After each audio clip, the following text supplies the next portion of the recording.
O tema da minha mensagem hoje é a tentação de Jesus Cristo, Lucas capítulo 4, verso 1. Se puder acompanhar comigo, diz assim a palavra do Senhor. Na plenitude do Espírito Santo, Jesus voltou ao Jordão e foi levado pelo Espírito para o deserto. Você precisa só lembrar do contexto. Último domingo, tinha falado sobre a genealogia de Jesus Cristo, sobre o seu batismo e sobre ele ter ouvido do céu o próprio Pai dizendo: eis meu filho amado em quem me comprazo. Logo depois dele ter ouvido isto, diz a Escritura que o Espírito o levou para o deserto para ser tentado. E olha o que diz, verso 2. Tendo sido tentado pelo diabo durante 40 dias, sem ter comido nada nesses dias, teve fome ao fim deles. Então o diabo lhe disse: se és filho de Deus, ordena que essa pedra se transforme em pão. Jesus lhe respondeu: está escrito, nem só de pão viverá o homem. Então o diabo, levando-o a um lugar elevado, mostrou-lhe num relance todos os reinos deste mundo. E disse-lhe: eu te darei toda a autoridade e glória destes reinos, porque me foram entregues e eu as dou a quem eu quiser. Se me adorares, tudo será teu. E Jesus respondeu: está escrito, ao Senhor teu Deus adorarás e só a ele cultuarás. Verso 9. Em seguida, levou a Jerusalém, colocou-o na parte mais alta do templo e lhe disse: se tu és filho de Deus, lança-te daqui abaixo, porque está escrito. Perceba o diabo citando o Salmo 91 de forma perfeita. Porque está escrito: aos seus anjos ordenará a teu respeito para que te guardem, e eles te sustentarão com as mãos, para que não tropeces em nenhuma pedra. E a resposta de Jesus, mais uma vez, no verso 12 é: mas Jesus lhes respondeu: também foi dito, ou também está escrito, não tentarás o Senhor teu Deus. Tendo o diabo acabado todo tipo de tentação, afastou-se dele até a ocasião oportuna. Olha para cá, por favor. Perceba que o contexto, Jesus Cristo, ele sai do batismo, ele cumpre aquilo que o Senhor tinha ordenado, mesmo sem ser pecador, e então ele vai, ouve a voz do próprio Pai dizendo: você é meu filho amado em quem me comprazo. Você sim é o meu filho. E repare a tentação de Satanás logo em seguida: se és filho de Deus? Calma aí, eles já acabaram de ouvir que era. E o diabo vem dizer exatamente o oposto, o contrário. A grande tentação que Jesus passou não foi a tentação de pão por conta da fome. Não foi alguma tentação em relação ao seu poder, se ele era poderoso ou não para fazer determinadas coisas. A grande tentação de Jesus Cristo foi em relação à sua filiação. O diabo tentou lançar dúvidas sobre sua mente. Calma aí. Você é filho de Deus, mas não parece não, hein? Olha, você não tem a pompa de Deus, você não parece ser poderoso. Você é simples, comum, como todos os outros. E comigo e com você também, às vezes nós pensamos que as nossas maiores tentações se referem a tentações de não roubar, a tentação sexual, a coisas em relação a vício. Mas a tentação nossa segue aqui pelo mesmo caminho. As nossas maiores tentações estão relacionadas à nossa fé, ao nosso Deus, aquilo que nós cremos, ao que nós achamos do Senhor, aquilo que Deus também acha de mim e de você. Assim como aconteceu com o Senhor, acontece conosco. Ou você nunca foi tentado pelo diabo com a seguinte frase na sua mente: você é crente mesmo? É. Está desempregado? O ímpio ficou no serviço, você foi cortado? Será? Hã? Será que é filho de Deus mesmo? Calma aí. A mãe do ímpio recuperou e a sua morreu? A outra teve filho de um montão, você não teve? Sei não, hein? Será? Quantas vezes nós passamos por essa perturbação em nossa mente em relação à fé? Então, identificar uma tentação carnal em relação a um roubo, a uma desonestidade, é até mais fácil. O difícil é identificar se nós estamos fazendo algo para a glória de Deus ou se nós estamos querendo fazer algo para aparecer, algo relacionado apenas ao nosso ego. Por que estamos fazendo determinadas coisas? Oh, isso é difícil, porque não é o que constantemente nós ouvimos? É mesmo? Então prova. Foi o que o diabo falou para Jesus: olha, você é filho? Prova aí, quero ver. O amor ao poder e às glórias deste mundo são uma tentação para todos nós, sem exceção. No versículo 6, o diabo ainda diz assim: olha, eu te darei toda a glória, todos os reinos deste mundo se prostrado me adorares. Meu irmão, quem não é tentado com essas coisas? Com poder, com fama, com sucesso. Porque o reino fala disso, né? De reconhecimento, dinheiro, ser poderoso. A tentação de impressionar os outros, nós temos o tempo todo. Se você for sincero com você, você vai ver que constantemente somos tentados a essas coisas. Tentação não pensa que é apenas, passou uma mulher nua caminhando na minha frente, tem que tampar o olho. Isso aí é fácil. Difícil é isso daqui. É você perceber se os seus objetivos, eles estão relacionados à glória de Deus ou ao seu próprio egoísmo. Se o carro que você quer tanto trocar tem a ver com uma necessidade por conta da sua família, ou porque você não aguenta mais as pessoas falar, ainda com esse carro? Porque você não aguenta mais as pessoas falar, nossa, final de ano de novo, acho que faz 5 anos que você está com o mesmo carro. Cada dia mais velho. Essas tentações são difíceis. Você saber se a sua ida à faculdade é porque Deus propôs algo para você, faz parte da sua vocação, ou porque na sua família não tem nenhum universitário, nenhum com ensino superior, e você quer ser o diferente. Não, se meus pais não tiveram estudo, eu vou quebrar essa maldição, aleluia! Perceber as verdadeiras motivações. Essas tentações são muito difíceis. Dúvidas sobre quem nós somos, sobre o desejo de impressionar os outros, sobre o amor às coisas deste mundo, são muito mais difíceis de serem percebidas. E esses são os nossos maiores problemas. A motivação daquilo que nós estamos fazendo. E que Deus possa nos dar a graça de perceber essas que são as mais difíceis, porque as outras realmente são fáceis. Eu vou dividir vou dividir essa pregação aqui em duas.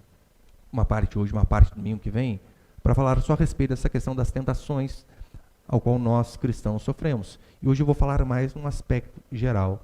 Põe o primeiro princípio ali, por favor, Miguel. O primeiro princípio é a tentação da fé. Todos nós somos tentados em relação à nossa fé. A tentação aqui de Jesus Cristo, mesmo depois de 40 dias sem comer. 40 dias. Você fica, às vezes, um dia, fica varado de fome. Jesus Cristo, 40 dias sem comer. Repare que o diabo não chega para ele e coloca ali um frango assado com batata. Não coloca uma carne suculenta com picanha. Não. Mesmo sabendo que ele estava com fome, a tentação foi outra. Foi, tu és filho? Eu tenho minhas dúvidas. Eu queria que você provasse para mim. Será que é filho mesmo? Outra coisa, você falou que ouviu uma voz dizendo que você é amado do Pai. Será que não foi voz da sua cabeça? Será que não foi a feijoada que você comeu no dia anterior? Não sei não, hein? Essa foi a grande tentação dele. Dúvidas sobre quem você é, sobre quem Deus é, sobre o amor a Deus, elas acabam entrando na nossa mente. E às vezes nós não percebemos que acabamos caindo por conta dessas coisas. Daí você começa a ter dúvida a respeito de que, olha, será que Deus me ama mesmo, igual Jesus Cristo? Será? Não sei, hein? É o tanto de coisa ruim acontecendo comigo. Depois disso você pensa, será que eu preciso frequentar a igreja mesmo? Hoje em dia vivemos na época da conectividade. Eu não posso assistir o culto no sofazão lá de casa. Preciso sair com os irmãos. E além do mais, esse risco, gente morrendo para tudo que é lado. Isso aí até corrobora com a sua narrativa. Preciso ir à igreja? Preciso de um pastor? Para quê? A Bíblia diz que todos nós temos o Espírito Santo. Eu não preciso de alguém me ensinando. Eu tenho a Bíblia, isso basta. E às vezes você não percebe essas coisas entrando na sua mente. Daí passa um pouquinho, você está com mais e mais dúvidas. Mas calma aí. Esse negócio de dar o dízimo, não sei não, hein? Será? Deus é Espírito, para que Ele quer algo material? Acho que é o pastor enganando. Daí fazer junta com isso a pecha de pastores, ladrões sem vergonhas que nós temos, você já acaba formando a sua teoria da conspiração. Realmente eu acho que não precisa não. Eu preciso de fato servir a Deus na igreja? Eu não posso simplesmente sentar, ir embora, ouvir embora. O pastor falou que eu preciso frequentar pequeno grupo, que eu preciso estar junto com os irmãos, que eu preciso usar os meus talentos, dons e vocação em prol do reino. Não sei não, hein? Eu acho que as coisas não são muito bem por aí. Daí então, mentiras são plantadas na nossa mente, talvez por pregações que não tem nada a ver com o evangelho. Através daquelas mentiras, dúvidas são a cada vez ali mais fixadas em nossa mente, e então a gente começa a dar uma titubeada, porque ao duvidar daquilo que Deus é, de quem Deus é, do amor de Deus por você, assim como o diabo tentou aqui Jesus Cristo, se você duvida dessas coisas, a tendência é você começar a entrar em uma crise de fé. Como assim, pastor? As pessoas, elas não adulteram da noite para o dia. Antes do adultério começa uma crise de fé. Será? Não sei, hein? Mas Deus existe? Mas olha o tanto de desgraça acontecendo. Olha as coisas ruins acontecendo. E outra coisa, o que a Bíblia diz? Até que a morte separe. Gente, é muito tempo. Não sei. Daí você está lá, 20 anos de casado. A mulher já não é mais a mesma de 20 anos atrás. Nem você é, só que você olha só para ela, né? Será mesmo? Gente, não é a mesma. Daí você começa a ter dúvida. Não, eu acho que pode trocar a minha de 40 por duas de 20. Qual é o problema? Você lembra, Salomão teve um monte de mulher, por que eu não posso? Então você começa a achar até versículos na Bíblia para corroborar com a sua ideia. No Salmo capítulo 14, verso 1, o salmista vai dizer assim: diz o insensato no seu coração, não há Deus. Olha a primeira parte do Salmo.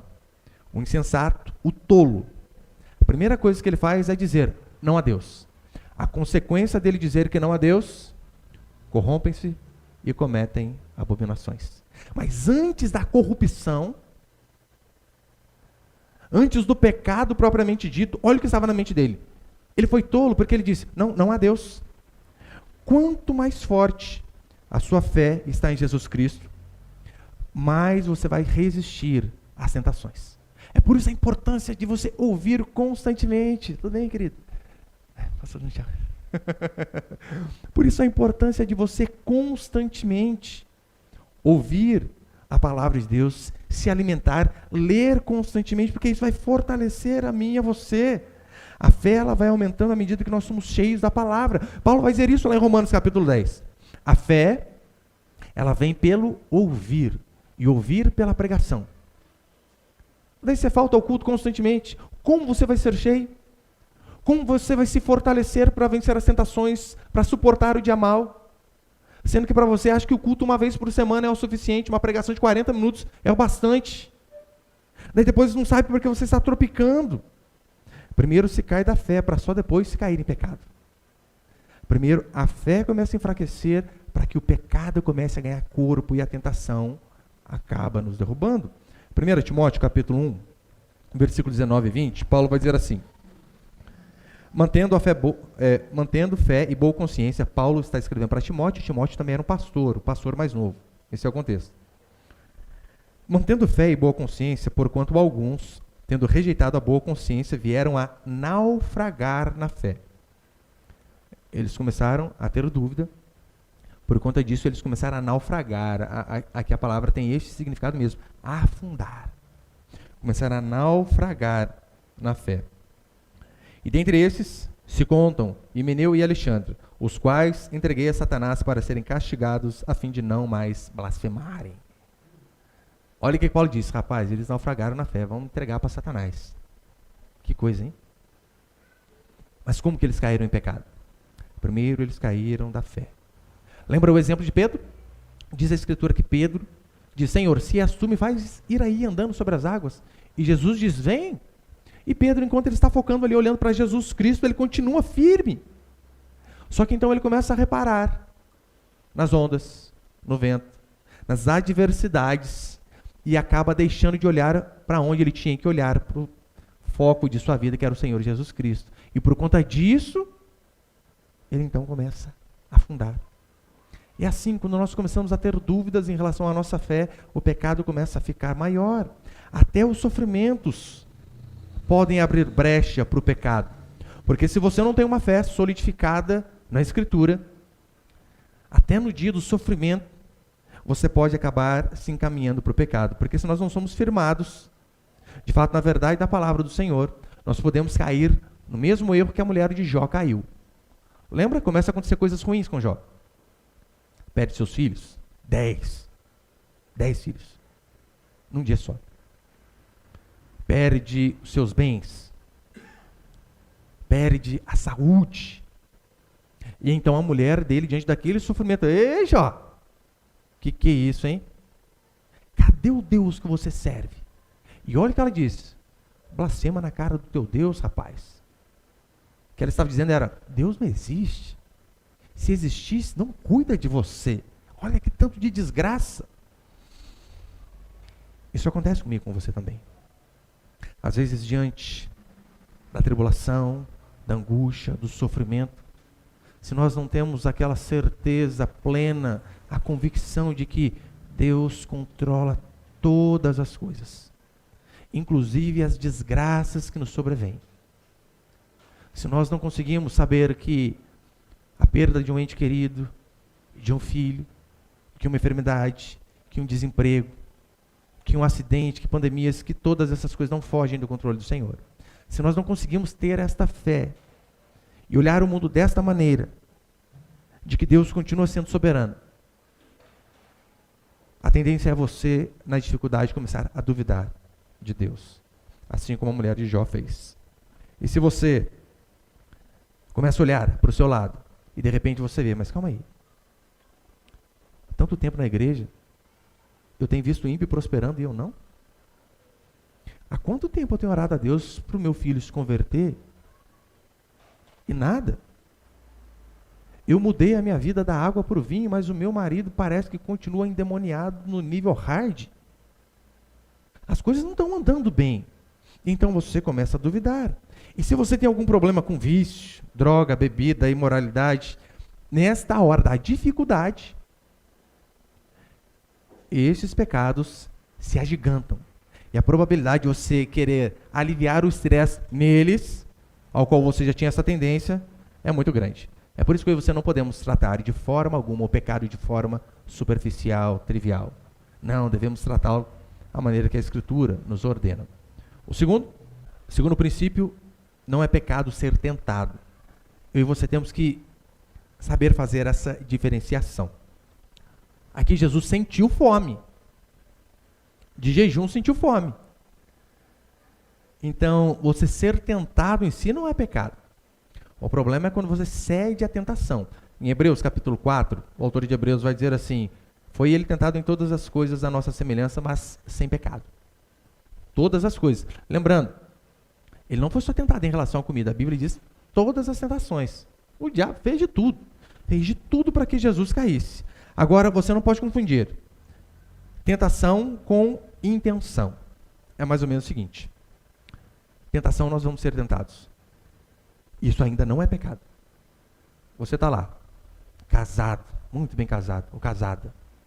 Daí, de repente, passa uma pessoa muito bonita na sua frente. Tanto homem como mulher. Se você é mulher, imagina um homem mais bonito que o seu marido, se fosse possível, né? Sei que não tem, porque senão se casava com ele, não com o seu marido, claro.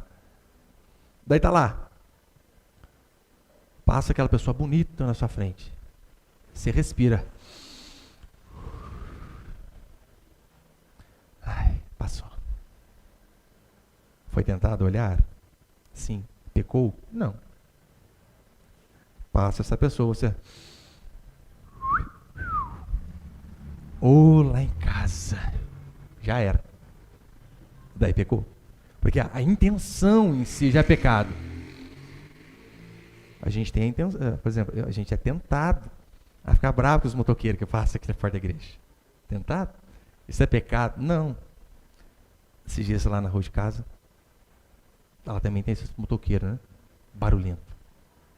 E coincidiu que eu estava num dia que eu tinha tido uma DR. Aí você imagina, né? O pastor tá TPM também, gente. Atravessado. Tava tão loprado que eu saí. Falei, vou brincar com as crianças. Saí com o menorzinho lá. Cara, mas passou um motoqueiro correndo tanto. A vontade era xingar. Xingar. Criança na rua. A vontade é pecado? Ainda não. O problema foi que eu xinguei. Xinguei.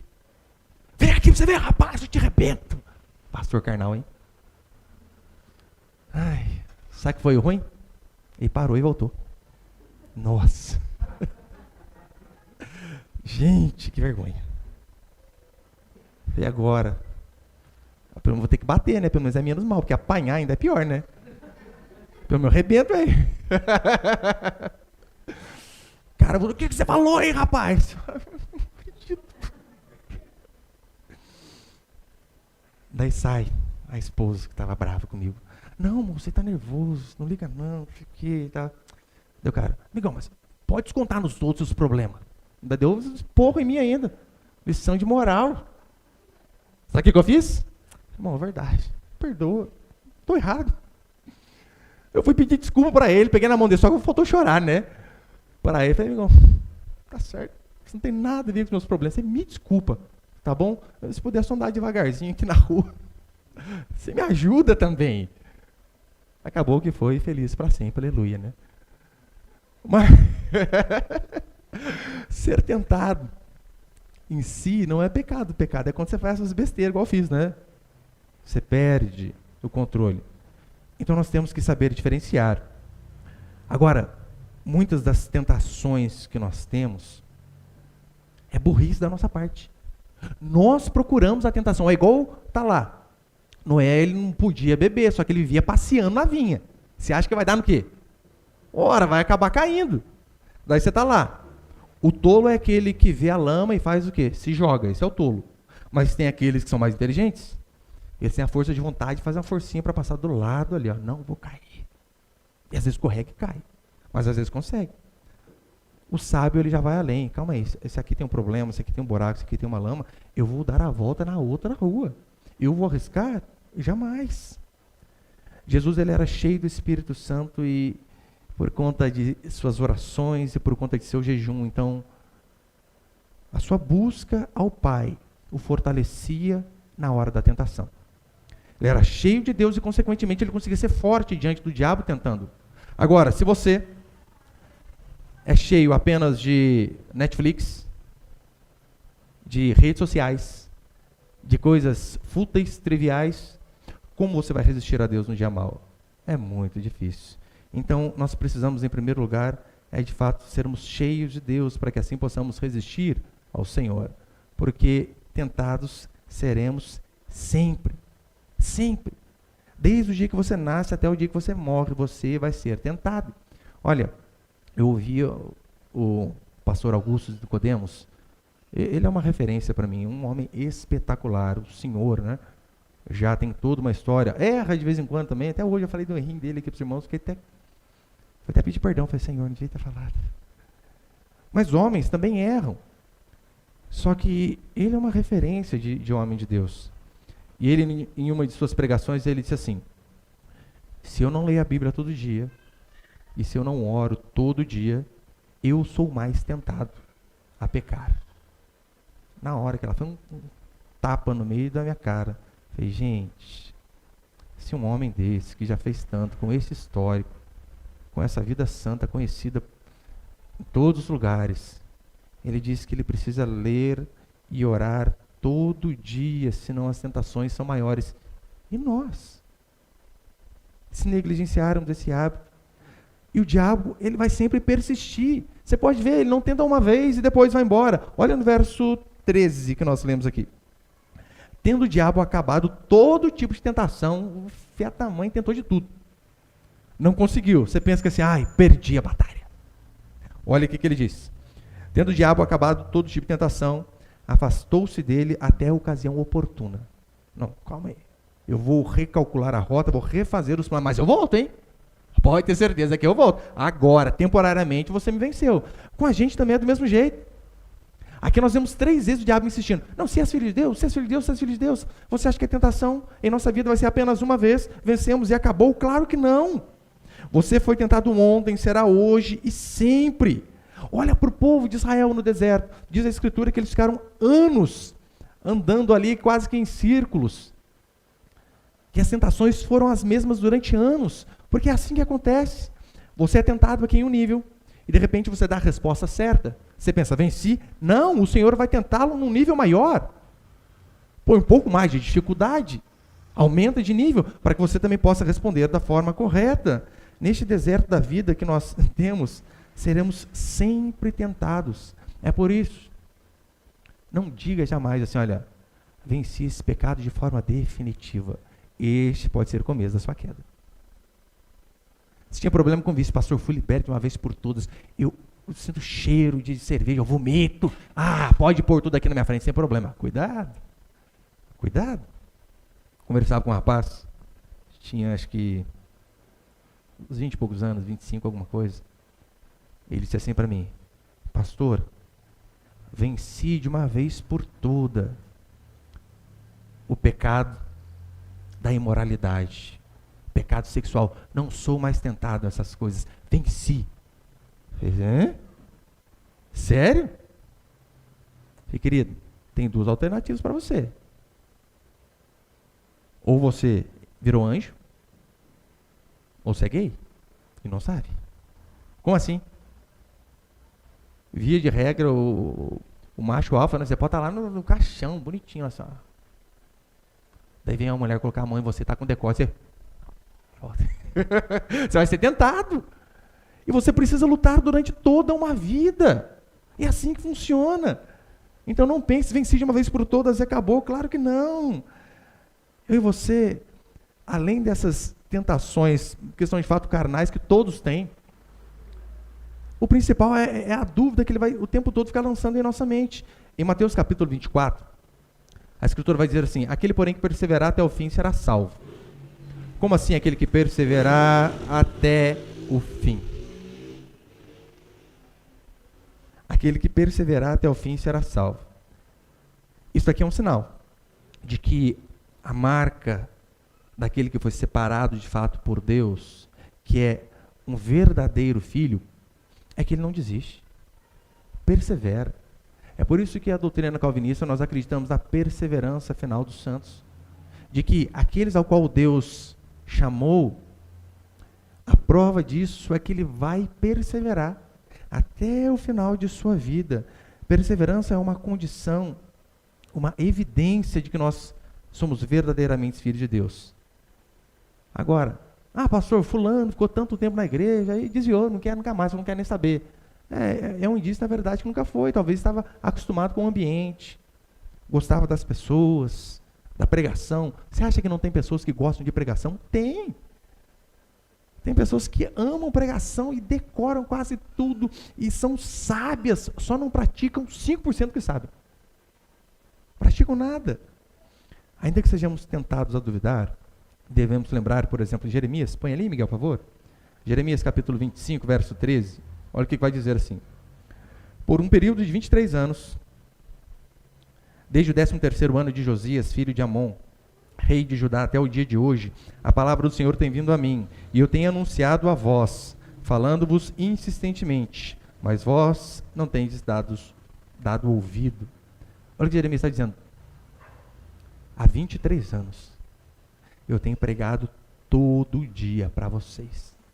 A Escritura vai dizer que ele pregava e pregava em lágrimas, dizendo, arrependam-se ou a Babilônia vai vir e vai destruir vocês. Mais de 2 décadas pregando a palavra que Deus mandou. Sabe quantas pessoas se converteram no ministério de Jeremias? Nenhuma. Você acha que Jeremias não foi tentado? Não é possível. Deus está de brincadeira comigo.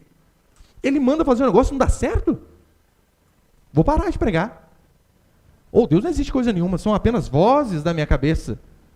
Claro que ele teve esse tipo de tentação também. Será?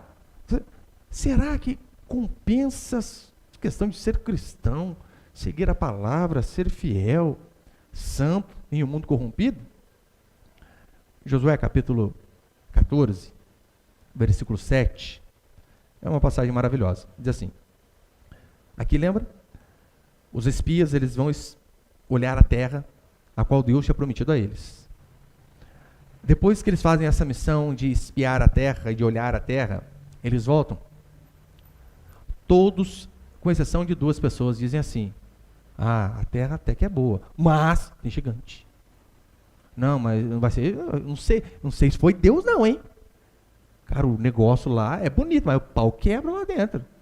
Apenas 2 homens, Josué e Caleb, relataram de fato que a terra era boa e creram naquilo que o Senhor tinha dito. Daí o texto vai dizer assim, Eu tinha 45 anos quando Moisés, servo do Senhor, me enviou a Cades Barneia para espionar a terra. E eu lhe trouxe um relatório totalmente sincero. Meus irmãos subiram comigo e fizeram derreter o coração do povo de medo.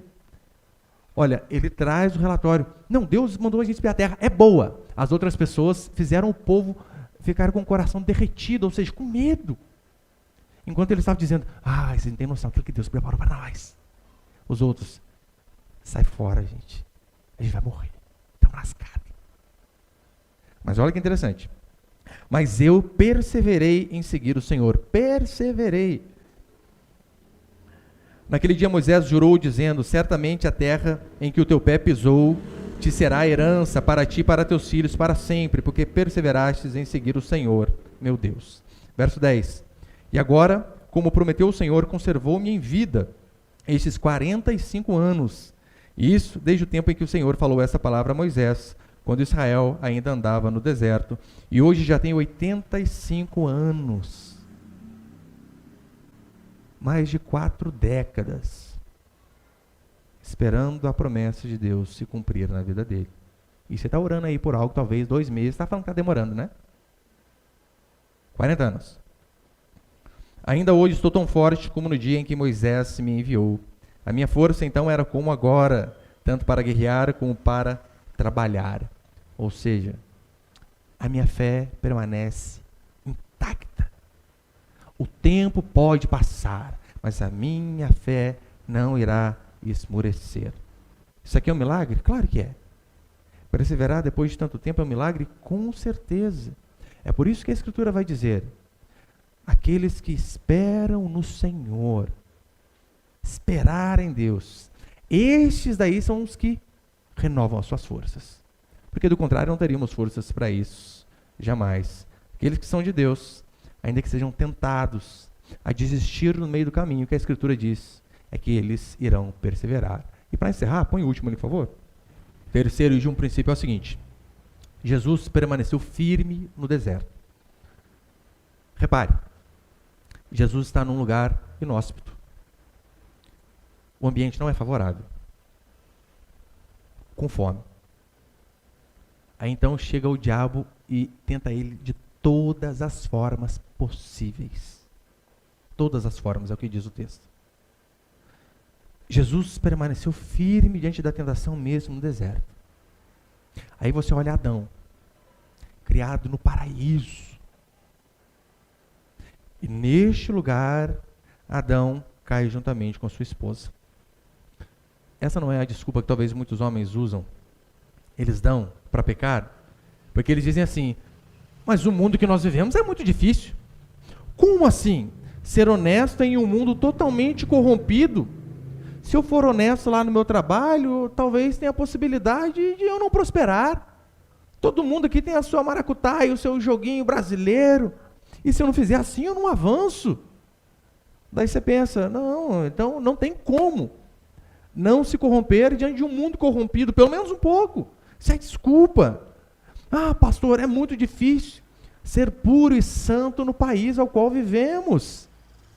Onde a imoralidade é o que reina, onde é você abrir a internet, colocar o celular em qualquer rede social, a primeira coisa que tem uma grande probabilidade de aparecer é um bumbum na sua frente. Daí você está lá, mas é muito difícil. Como assim ser puro diante de um lugar desse?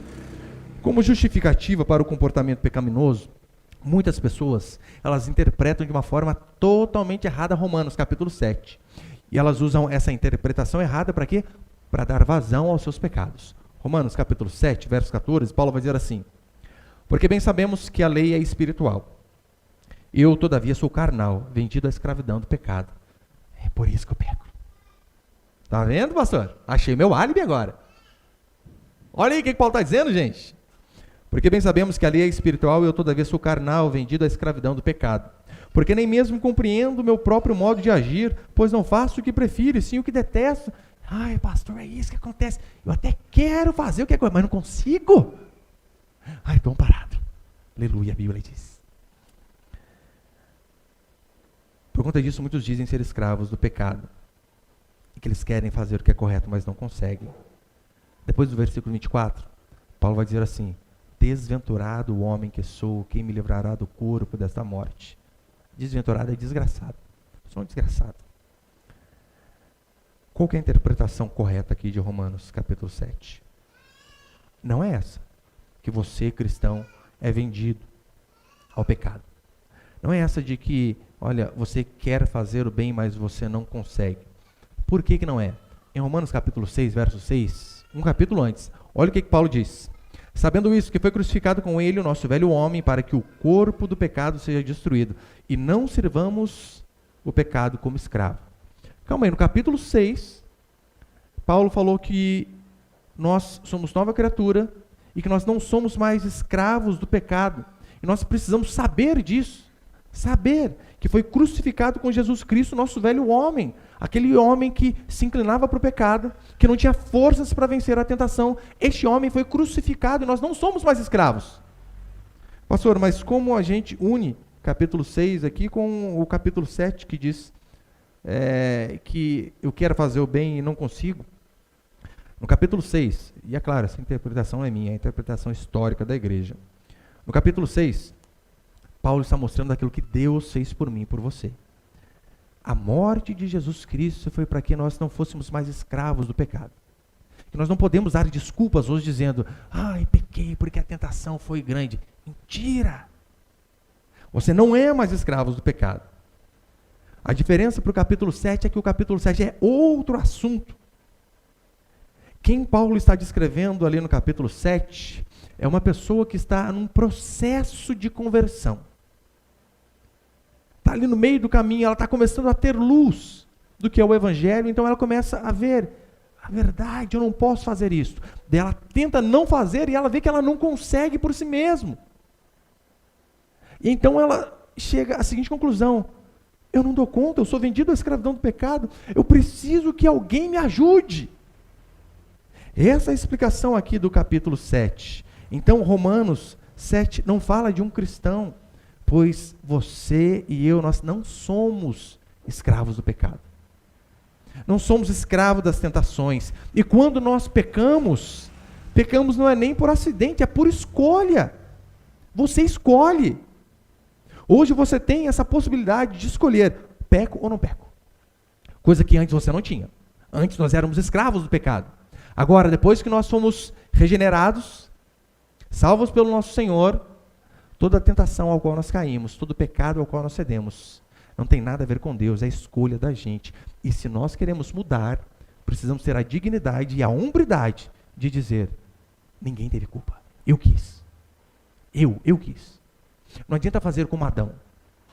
Não adianta fazer, Adão, o que aconteceu? O que Adão fala? Senhor, foi a mulher que me deste. Chega na Eva, o que aconteceu? Não, foi a serpente. E é sempre assim, nunca se tem culpa. Que a Escritura diz que nós somos indesculpáveis diante do Senhor. Você consegue ver a importância de saber quem você é, de que você não é mais um ímpio vendido à escravidão do pecado, mas sim você é um filho de Deus, nascido e regenerado, que o Espírito Santo habita em você e por conta disso você pode vencer as tentações, não com base na sua força, mas com base no Deus ao qual você serve. Então, não tem esse papinho de que, eu não consigo vencer a pornografia, a mentira, a imoralidade. Ímpios são assim. Cristãos jamais. Paulo ainda vai dizer em 2 Coríntios, aquele que está em Cristo é nova criatura, as coisas velhas já passaram. Eis que tudo se fez novo. Então, ser cristão não é que nós não seremos tentados, de forma alguma. Ser cristão é saber que mesmo diante da tentação, nós temos força o suficiente para não tropeçar. Hoje nós podemos, com base ao Espírito de Deus que habita em nós, falarmos não. Olha, eu já ouvi tanta história de abusos, tanto mulheres que foram abusadas quando eram pequenas, quanto homens que foram abusados. Terrível demais. O que Deus faz quando nós nos convertemos? Deus está com uma amnésia em nossa cabeça que faz você não se lembrar desses fatos mais? Não, não é assim que Ele faz. Sabe o que Ele faz? Ele te dá força para superar todas as dificuldades que você teve no passado. Ainda que erraram de forma grotesca com você. Ele vai dar força para você perdoar, para você não ficar magoado. Por quê? Porque Ele também te perdoou, Ele nos perdoou. Então nós também não podemos ficar sem perdoar as pessoas. Assim como nós erramos com Deus, as pessoas erraram conosco. E assim como nós fomos perdoados por Ele, também devemos perdoar aquelas pessoas que nos feriram.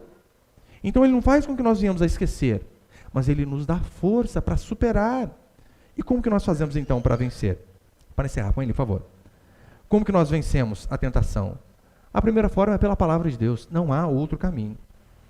O diabo vem aqui e diz: se és filho de Deus, faz tal coisa.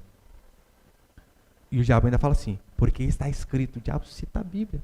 Melhor que muito pastor. Tem pastor que tropeça. O diabo cita certinho. Se és filho de Deus, faz isso aqui, porque está escrito.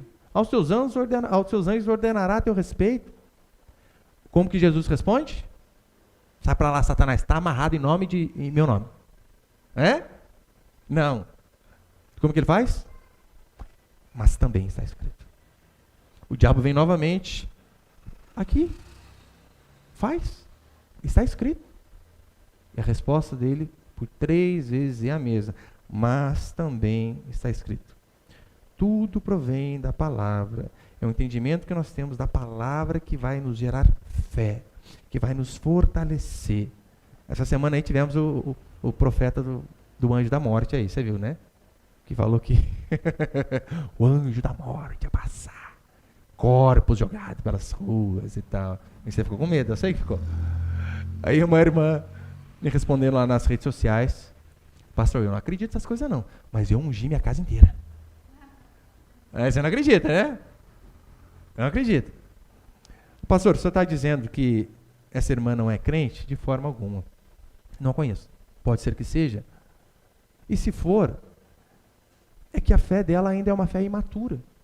Ela precisa crescer mais. Que não vai ser um olhinho que você passa ali no umbral da porta da sua casa que vai impedir alguém da sua família de morrer, gente.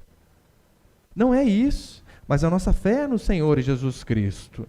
Em Efésios 6, né, até o irmão leu aqui no começo do culto, fala sobre a nossa armadura espiritual, que nós devemos estar ali com o escudo da fé. E no verso 17, Paulo diz assim: tomai também o capacete da salvação, a espada do Espírito, que é a palavra de Deus, com toda oração e súplica. Como que nós nos defendemos dos ataques do diabo? Oração e súplica. E a nossa oração deve ser com base no quê? Com base na palavra. Por isso, a oração e a leitura da palavra, elas andam juntas, né? Uma vez perguntaram para um homem de Deus: o que é mais importante? A oração ou a leitura da palavra? A resposta dele foi a seguinte: o que é mais importante para um pássaro? O asa da direita ou da esquerda? Rapaz, as duas, né? Também, os dois. Essas coisas são necessárias que andem juntas. Tanto é que Josué vai para a guerra. Você imagina, gente, amanhã é guerra, amanhã já vai invadir aquela Paulista, vai acabar com o Dória. É guerra. Daí a gente está aqui, né? Você pensando, quais planos usaremos? Quais armamentos levaremos? E aí? Josué está indo para a guerra, literalmente. Daí Deus diz assim: Josué, eu tenho um conselho para você. Você imagina Josué: Senhor, o que eu faço? Vou pelo flanco? Esquadra sucessiva, justaposta? Morteiro, flecha para mim, o que eu faço? Aí Deus diz assim para ele: medita na lei de dia e de noite. Senhor, calma, eu vou para a guerra. Ora, medita na palavra do Senhor. É assim que temos que fazer. Jesus Cristo deixou bem claro: nem só de pão viverá o homem. Eu e você, nós somos naturais, sim, mas também somos seres espirituais. Portanto, ler e orar diariamente é obrigação. E se nós assim não fazemos, estamos pecando e abrindo uma brecha enorme para que nós não venhamos vencer as tentações. Paulo em Tessalonicenses diz: orai sem cessar. Devemos estar sempre em oração constante. É o que diz a palavra do Senhor. E não fazer isso é descumprir o mandamento. Aí então você peca na falta de oração, na falta de leitura da palavra. E este pecadinho que começou com esta falta vai fazer você ser suscetível a pecados maiores. As tentações vão ficar maiores. Então a palavra e a oração são alimentos para a nossa alma. É tão certo que você vê esse exemplo não apenas na Escritura. Na Ilíada de Homero também tem esse exemplo. Quando o exército inimigo queria derrotar o exército inimigo, o que eles faziam? Eles sitiavam a cidade, ficavam ali em derredor, Porque as cidades eram cercadas por muralhas e a maioria das vezes elas não produziam as coisas lá, eles tinham que sair para comprar, para buscar água, para fazer um monte de coisa. Então, como eles sitiavam ali, as pessoas não tinham como sair para comer, para beber água, para nada. E automaticamente começavam a definhar, ter fome, sede, ao ponto que eles abriam o portão apenas para se entregar. Assim também funciona comigo e com você. Se nós não temos o hábito da oração e da leitura, ficaremos raquíticos espiritualmente. E se estamos raquíticos espiritualmente, como venceremos as batalhas, as tentações? De forma alguma. E a segunda forma é a certeza da recompensa futura. O texto aqui de Lucas não diz, mas o sinótico Mateus, que diz a mesma história, ele diz que quando o diabo sai, os anjos do Senhor vêm e servem a Jesus Cristo. Repare que Jesus ele rejeitou o pão que o diabo ofereceu. As tentações do diabo ali. Ele rejeitou aquilo lá para poder receber algo melhor de Deus lá na frente. Porque convenhamos, as tentações ali foram altíssimas. Vai mandar em tudo. Meu irmão, essa tentação aí, todos nós temos ela, latente no nosso coração. Jesus ele rejeitou aquilo ali porque ele sabia, existia algo melhor depois. Para encerrar, Hebreus capítulo 11, versículo 24 e 25, falando a respeito de Moisés. Olha o que diz. Pela fé Moisés, já adulto, recusou ser chamado filho da filha de Faraó, escolhendo pelo contrário ser maltratado com o povo de Deus, em vez de experimentar por algum tempo os prazeres do pecado. Na versão revista atualizada diz, né, que ele preferiu ser maltratado junto ao povo de Deus a usufruir dos prazeres transitórios do pecado. Gente, ele era filho de Faraó. Olha o que o filho do Lula tem. Muita coisa. Tudo roubado, muita coisa. Ele era só o presidente do nosso país. Faraó, meu irmão, tinha muito mais poder que ele. Moisés, ainda que adotivo, era filho. Olha o que ele diz. Ele preferiu ser maltratado junto ao povo de Deus a usufruir dos prazeres transitórios do pecado. E na continuação diz assim, porque ele contemplava o galardão. Galardão é recompensa.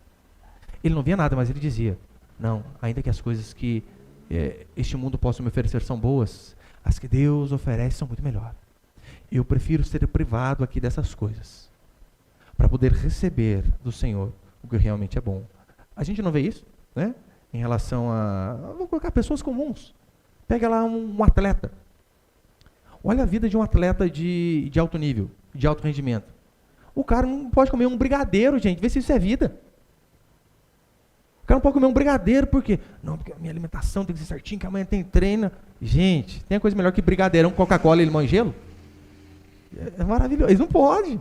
Traquinas, esquece. X-Bacon, então, nossa. Eles abrem mão dessas coisas por um período, para que eles possam conquistar algo superior. Ir para uma Olimpíada, ser campeão em alguma coisa. Depois que eles conquistam aquele lado, aí desanda, né? Lembra o Ronaldo Fenômeno, o tamanho que ficou, né? Era fininho antes. Ganhou a Copa do Mundo, isso aqui, depois, meu irmão, ó, virou Bolaldo, né? Nem Ronaldo. Ficou enorme. Mas eles aceitam sofrer, porque eles sabem a glória que a gente vai ter de colocar aquela medalha no peito, de erguer aquele troféu. Ah, aquilo é incomparável. Se eles são assim, quanto mais nós devemos ser em relação às coisas celestiais, em relação às coisas do nosso Senhor. Porque eu venho falar para você, ser cristão é abrir mão de muita coisa. Não, não se iluda. Pastor, eu posso ser crente trazendo toda a minha bagagem do mesmo jeito? Não, não pode. Você vai ter que mudar muita coisa. Ai, pastor, mas falaram comigo que não tem muito não. Quem que disse, gente? Mentiroso. Dos 10 mandamentos, 8 começam com não. Você acha que não tem não na sua vida? Vai ter que deixar de fazer um monte de coisa. É igual o camelô, não adianta. Você imagina, você vai ao Brás, sai com um monte de sacola e você pega um ônibus para passar na roleta. Tem como? Impossível. Coisas vão ter que ficar para trás. Na vida cristã também é a mesma coisa. Agora, por que mesmo assim nós, às vezes, suportamos chateações, desprezo das pessoas, tristezas, angústias, aflições terríveis? Por que ainda assim nós suportamos? Porque nós cremos que há algo maior preparado para mim, para você. Então, que diante das tentações que nós temos aqui neste mundo, nós venhamos a lembrar do que o nosso Senhor disse. Vivam aqui neste mundo, sabendo que vocês não são daqui. Porque é só se assim vivermos, é que não seremos tentados a desistir da vida cristã, a abandonar o barco no meio do caminho. Mas se nós estivermos com o pé aqui, com os olhos fitos no Senhor, conseguiremos vencer qualquer tentação que sobrevier sobre nós também. Amém, meus irmãos?